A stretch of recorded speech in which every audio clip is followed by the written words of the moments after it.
एक काँग्रेस, एक बीजेपी आणि एक वंचित आघाडी. आपल्याकडे मला वाटेल की वंचित बहुजन आघाडी हा पक्ष सध्याच्या याच्यामध्ये आघाडीवर असेल यावेळेस.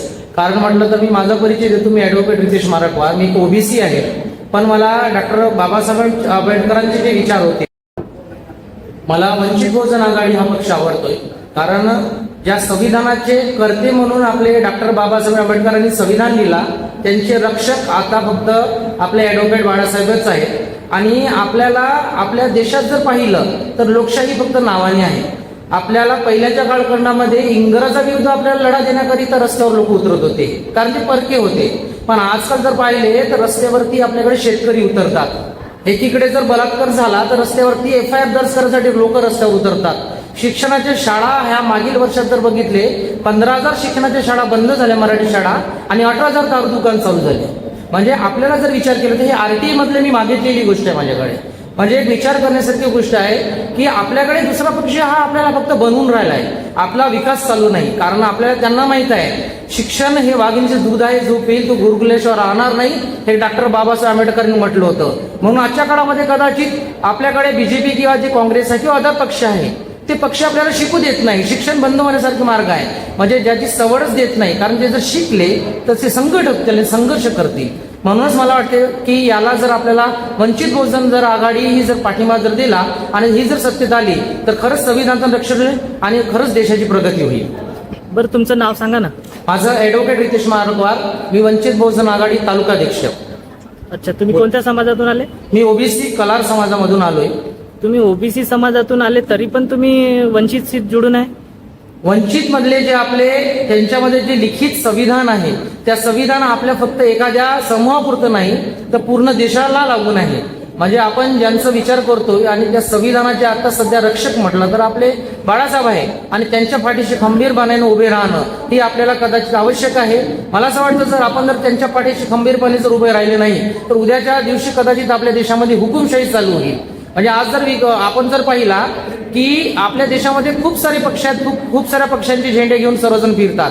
पण मला असं वाटते की आपण एखादे अडाणी लोकांवरती मला काही वाटत नाही, कारण त्यांना ती समजत नाही म्हणून. पण आपल्यासारख्या सुशिक्षित लोक जर त्यांना जर विरोध जर केला नाही तर पुढच्या पिढीला येणार त्यांना आपण काहीच सांगू शकत नाही, काहीच देऊ शकत नाही. म्हणून आपल्याकडे जो संविधान आहे जशा तसं ठेवून पुढच्या पिढीकडे त्यांना आपल्याला देणं आवश्यक आहे. याकरता संविधानाचं रक्षक म्हणून आपण यांच्याकडे उतरलो. आणि नक्कीच यावेळेस जर आपल्याला जर सर्वजणांना जर विचार केले तर वंचित बहुजन आघाडी यावेळेस कदाचित बल्लापूरमध्ये आपल्याला टॉपवर असेल दिसून येईल. कारण आपण जर बघितलं तर बीजेपीमध्ये आपल्याकडे आताच याच वर्षी लाडकी बहीण योजना आठवली त्यांना, मागच्या वर्षी पण आठवली नाही त्यांना लाडकी बहीण योजना. यावर्षी कदाचित 1-2 दिवसामध्ये 357 GR निघाले. त्यांना माहिती नव्हतं यावेळेस याच्यामध्ये आपल्याला 57 GR काढायचे आहेत. मराठी शाळा बंद पडल्या त्यांना माहित नव्हतं. म्हणजे आतापर्यंत जे आपल्याकडचे जे आमदार आहेत, विद्यमान आमदार, ते कधीच मुंबई किंवा दिल्ली शिवाय आपल्याकडे पोंभुर्णा बल्लारशाह मूलमध्ये उतरले नव्हते. पण आता इलेक्शनच्या आधी आता त्यांना माहिती झालं की हा विधानसभा क्षेत्र आपला आहे. म्हणूनच म्हटलंय की लोकांना माझं सांगण्याचं सूचित करण्यात येत आहे की ते फक्त कामापुरता मामा करतात आपला आणि बाकी 5 वर्ष आपल्याला उल्लू बनवून चालत होतात. त्यामुळे आता ही सर्वात पहिल्यांदा अटीतटीची लढाई, स्वतःची लढाई आहे. याकरिता सर्वांनी याच्यामध्ये सहभाग घ्यावं असं सर्वजणांना जनतेला सांगणं आहे माझं. तुम्ही एक ओबीसी आहे आणि वकील सुद्धा आहे, बरोबर? तर तुम्ही तुमच्याच ओबीसी बांधवांना एक मेसेज द्या की ज्याच्या मार्फत त्यांना कळेल की नेमकं या महाराष्ट्रामध्ये कोणता पक्ष हा त्यांच्या भल्याचं कार्य करणार आहे. आपल्याकडे ओबीसी बांधवांना तर माझं सांगणंच आहे प्रत्येकांना की आपल्याकडे वंचित बहुजन आघाडी हा फक्त एका समूहाचा नाही तर पूर्ण देशाचा रक्षण करू शकतो. आणि त्यांच्या मागे राहणं आपल्याला केव्हाही आवश्यक आहे. SC, ST, ओबीसी मायनॉरिटी हे जे अल्पसंख्याक आपण जे मानलं जातो किंवा बहुजन मानला जातो, या बहुजन संख्येने जर यांना पाठिंबा दिला तर खरंच आपली सरकार येईल आणि एक अर्थाने खरंच आपल्याकडे शांती नांदेल असं मला वाटतंय. कारण बघा, काँग्रेसने 70 वर्ष राजकारण केलं, पण 70 वर्षानंतर जसं बीजेपीला आलं त्यावेळेस आपण ज्या मागत होत्या गोष्टी आपल्याला मिळत नाही आणि ज्या नाही मागत होत्या आपल्याला मिळते. एक उदाहरण जर केलं तर SC, ST लोक वगैरे करून केलं, आपल्याला नॉन क्रिमिनल लागू केलं. मी स्वतःचं माझं एक उदाहरण सांगतो की मी UPSC होल्डर आहोत. UPSCला आपल्याला 2016 मध्ये जर तुम्ही बघितले तर 961 रँकमध्ये आपल्याकडे रितेश मारकवार दिसेल तुम्हाला, तो नॉन क्रिमिनल मध्ये आपल्याला UPSC घडलेला नाही. म्हणजे तुम्हाला एक लक्ष देऊ शकतो की एक नॉन मध्ये एक UPSC करणारा माणूस आज सामान्य लेवलवरती पोहोचलाय. आणि ज्यांच्याकडे जर आपण जर विभागला की या समाजाला जर आपण जर एकत्र जर नाही केलो तर आजचा उद्याचा दिवस आहे फक्त आपल्याला जे ओपन कास्ट आहे त्यांच्यासाठी चांगला असेल आणि की आपली जे बहुजन जी जनता आहे बहुजन खरंच याच्यामध्ये गुर पडून आपला विकास करू शकणार नाही. अच्छा. मला एक प्रश्न विचारायचा आहे. CM पण हिंदू, PM पण हिंदू, उच्च पदावर सुद्धा बसणारे हिंदू, परंतु किसान पण हिंदूच आहेत जास्तीत जास्त प्रमाणात. परंतु किसानाच्या फायद्याचं काहीच गव्हर्नमेंट काही असं करत नाही. तर का बरं नाही करत? शेतकऱ्यांना फक्त 2,000 रुपये महिना आपल्याकडे जे 6,000 रुपये येतात किसान निधी म्हणून त्यांना ते मिळतात. त्यानंतर आपल्याकडे 1,500 महिना आपल्याकडे इकडे देतात. त्यानंतर आपल्याकडे आपले शिदोरी देतात, याच्यामध्ये खाऊचं वाटप या पद्धतीनुसार 100 रुपये देतात. म्हणजे काय की लोकांना कमवायची आवश्यकता पडली नाही पाहिजे याच्यासाठी. म्हणून किसान जर म्हटलं तर किसान हा आपल्या देशाचा पालक आहे, सर्वजणांना पोसणारा किसान आहे. पण आज आपल्याकडे जर बघितलं तर किसान लोकांना कुठलाही पर्याय नाही, कारण त्यांच्या हमीभाव त्यांना मिळत नाही. आज हरियाणामध्ये जर बघितलं तर किसान रस्त्यावर उतरले होते. म्हणजे जे आपल्या देशाला पोसतात त्यांना फक्त त्यांनी एक कायदा पारित करा, आपल्याला हमीभाव पाहिजे असं म्हटलं होतं. पण त्या किसान लोकांवरती आपल्याकडे लाठीचार्ज झालं. ते कुठे नक्षलवादी नव्हते त्यांच्यावर लाठीचार्ज करण्याकरिता. ज्यावेळी आता बदलापूरमध्ये 4 वर्षाच्या मुलीवरती बलात्कार जर झाला तर त्यांना सकाळी 10 वाजता पोलीस स्टेशनला गेले तर रात्र 10च्या नंतर त्यांची FIR नोंद झाली. त्यासाठी लोकांना रस्त्यावर उतरावं लागलं. म्हणजे आपले अधिकार जर मागावं लागत असतील तर आपल्याला रस्त्यावर उतरावं लागते. म्हणजे कदाचित मला वाटतं ही लोकशाही नाही, ही कदाचित हुकुमशाही आहे. म्हणून मला असं वाटतं की सर्व OBC बांधव आणि जे किसान लोक आहेत यांनी जर एकत्र जर आलं तर खरंच एक क्रांती होण्यास सुरुवात होईल असं मला वाटतं. जवळपास वर्षभर आंदोलन चाललं. स्वातंत्र्यानंतर सर्वात मोठं आंदोलन किसान आंदोलन होतं, बरोबर. छोटे मोठे आंदोलन चळवळी होतच राहतात. परंतु आंदोलनानं आपलं काम होईल पाहून असं वाटते का की गव्हर्नमेंट आंदोलन केल्यानं ऐकणार आहे, चळवळ केल्यानं ऐकणार आहे असं वाटते का की गव्हर्नमेंटच बदलावं लागत? खूप छान. आपल्याकडे आंदोलन जो करतोय आपण, आपल्याला आपला जमीर जो मरत नाही त्याच्याकरता लोकांना आपण जिवंत होय दाखवण्याकरिता आपण आंदोलन करतो. जर आपल्याकडे सरकारला जरी सांगितलं नाही पण आंदोलन जर केलं नाही तर एकजूट आपण आहोत हे दिसणार नाही. पण सरकार काय माहिती नाही, त्यांच्या मनात एवढं निष्ठुर सरकार आहे. त्यांना कोणत्याही लोकांबद्दल काहीच दया नाही. त्यांना फक्त 1,500 रुपये रक्षाबंधनच्या दिवशी 1,500 रुपये दिले की झालं, त्यांचं आयुष्य बर्बाद झालं समजायचं. एक लक्षात ठेवा, जर या सरकारना जर आपल्या देशाचा विकास जर करायचा असेल तर आंदोलन हा खरंच सर्वात चांगला पर्याय हे संविधानामध्ये लिहिलेलं आहे. पण आताचं सरकार हे लाठीचार्ज करतोय. आताकडे 1 जुलैला आपल्याकडे कायदे पारित झाले, ज्या कायद्यामध्ये आपल्याकडे जे कोर्टातले अधिकार होते ते पोलीसवाल्यांना दिले आणि पोलीसवाले एक प्रकारचे हे राजकीय लोकांच्या हातामधले बाहुले आहे. म्हणजे एक प्रकारचा जर विचार केला तर आपल्याकडे एक मकडी असते, मकडी जाळ विणतो, जाळमध्ये आपल्यासारखे लहान माणसं फसतात, मोठे अजगरासारखे माणसं फसत नाहीत, ते जाळ तोडून निघून जातात. म्हणजे त्यांच्यावरती कोणताही कायदा लागू होत नाही, फक्त लागू होतो कायदा आपल्यावरतीच. म्हणून मला वाटतं की ही सरकार आपलं कधीच भला करू शकत नाही, करता आपल्याकडे सरकार बदलवणं आवश्यकच आहे, जेणेकरून आपल्याकडे परत देशात शांती लाभेल. शेवटचा प्रश्न तुम्हाला. वोटिंगचा अधिकार संविधानाने प्रत्येक नागरिकाला दिलेला आहे, तो कशा पद्धतीने वापर करावा हे सांगा. संविधानामध्ये आपल्याला वोटिंगचा अधिकार दिलेला आहे. आपला जो वोट आहे सर्वात महत्वाचा आहे. पण आजच्या कालखंडामध्ये जर बघितलं तर इलेक्शन लढाईसाठी आपल्याला पैसा लागतो. पैसा फक्त प्रचार करण्यासाठी लागायला पाहिजे. पण आजकाल काय झालं, काँग्रेसच्या कालखंडापासून तर BJPच्या कालखंडापर्यंत जर बघितलं आपण तर प्रत्येकाला 200 रुपये वोट, 500 रुपये वोट, 1000 रुपये चिवडा खाणं आणि त्याच्यानंतर एक टिल्लू मारणं, 90 मारणं आणि घरी जाणं, याच्यावरती लोकशाही त्यांची नांदली आहे. म्हणजे मला असं वाटते की स्वतःचीच आपला जो जमीर आहे, आपला स्वतःची स्वाभिमान आहे, जो जर आपला गहाण ठेवत असेल कोणता व्यक्ती, तरच आपल्याकडे या लोकांना म्हणजे एक अडाणी लोक जे आहेत, अशिक्षित लोक जे आपण म्हणतो, या अशिक्षित लोकांमुळे आपल्याकडच्या सुशिक्षित लोकांचं खूप नुकसान होतंय. आणि आपण जर आता जर संघर्ष जर केलो नाही तर येणारा पिढी ही खरंच आपल्याकडे वाईट स्थितीमध्ये दिसून येईल आपल्याला. म्हणूनच म्हटलं की आपल्याला जो वोट आहे, वोट देत असताना एखाद्या चांगल्या व्यक्तीला द्या. म्हणजे एखाद्या, माझं तर असं म्हणणं राहील की पक्षापेक्षा एखादा जर चांगला व्यक्ती जर त्या ठिकाणी जर कार्य करत असेल तर त्या व्यक्तीला खरंच वोटिंग देऊन त्यांना संसदेमध्ये किंवा विधानसभेमध्ये पाठवणं खरंच आवश्यक आहे. पण आजकाल मला असं वाटत नाही, कारण लोकांची मेंटॅलिटी ही बदलली आहे. पैसा जो देईल तो निवडून येईल. म्हणजे कुठलाही माणूस कुठे जाय आणि 2-4 करोड 10 करोड जर खर्च केला तर निवडून येईल तेवढं नक्की. म्हणजे आजकालचं राजकारण हा फक्त पैशाच्या भरोश्यावर झाला आहे.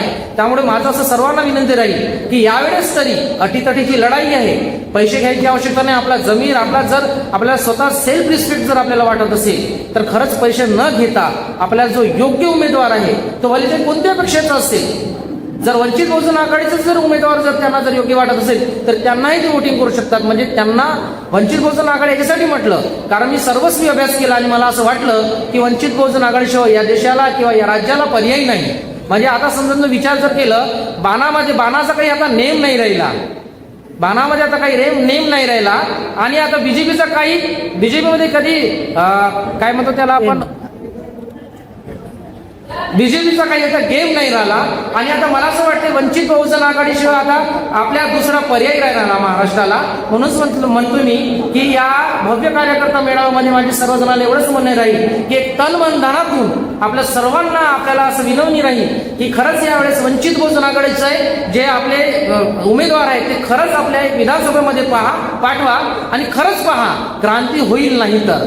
कारण ही आपली डॉक्टर बाबासाहेब आंबेडकरांची औलाद आहे. ती जर खरंच संविधान जेव्हा आपल्या पूर्ण देशाला देऊ शकते तर खरंच संविधानाचं रक्षण पण तेच लोक करू शकतात जे वंचित बहुजन आघाडीमध्ये समोर जाऊ शकतात. तुम्ही सर्वप्रथम प्राधान्य मंदिराला द्याल की एज्युकेशनला द्याल? मंदिर म्हणजे आपल्याला पोट भरण्याचं साधन आहे. ज्या ठिकाणी जर आपण म्हटलं तर एक श्रद्धा आणि अंधश्रद्धामध्ये फरक असतो. श्रद्धा ठेवण्याचा काही फरक पडणार नाही, पण मला असं वाटतं की शिक्षण हे सर्वात महत्वाचं आहे. आता जर म्हणूनच म्हटलं की आपल्याकडे एकीकडे राम मंदिर बनतो आणि एकीकडे महाराष्ट्रातल्या आपल्या 13,000 शाळा बंद पडतात.